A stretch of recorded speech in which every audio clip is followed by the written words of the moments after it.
Right. Okay? The implications are Chuck Berry hears this, and then he creates that song, and that's the song that Marty plays. So we can ask the question, was that song ever written? Right. Because the only way that Chuck Berry heard it was because Marty McFly played it.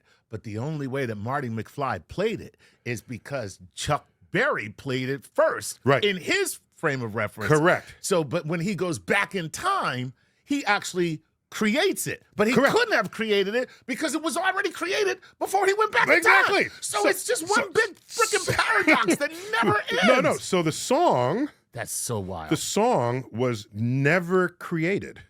Right. It only ever existed in this time loop.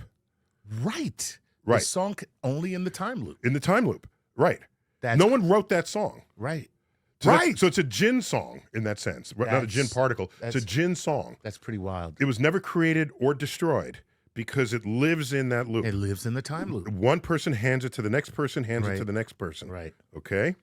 So that's a gin situation. That's wild. Okay? So there's another example in a less popular film. It's Somewhere in Time. One of the first movies made by Christopher Reeve after Superman. He is the love interest of a woman who's like 90 years old. Okay? Really? He's a college professor. An old woman comes up to him and says to him, "Come back to me." Okay. And she hands him a locket or some bit of jewelry. She's alive now, but she's 90-something.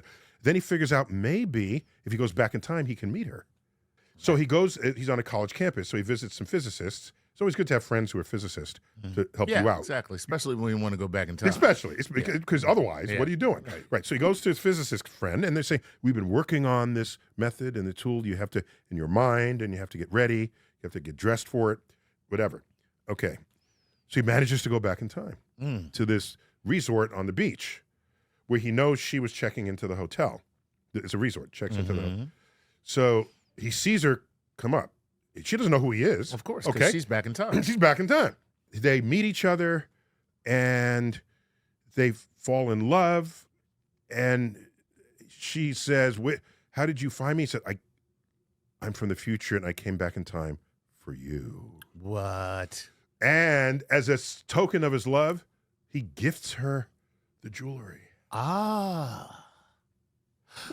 Oh, another gin. It's a gin particle. Object. It's a Because gin object. she gave it to him. Yes. So how did she give it to him?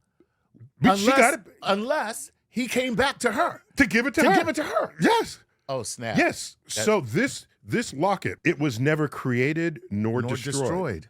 It lives in that time loop. In that time loop. That's pretty wild, man. It's wild. It's wild. That's wild. If you're going to say there's time travel, you have to admit that this kind of thing can happen. Right. And you might ask, is there some metaverse that creates it, that sneaks into the timeline to make it happen? Right. I don't know. That's another frontier of thought beyond, because this is already at the limits of how we're thinking about how the world works. Right. Right? Yeah.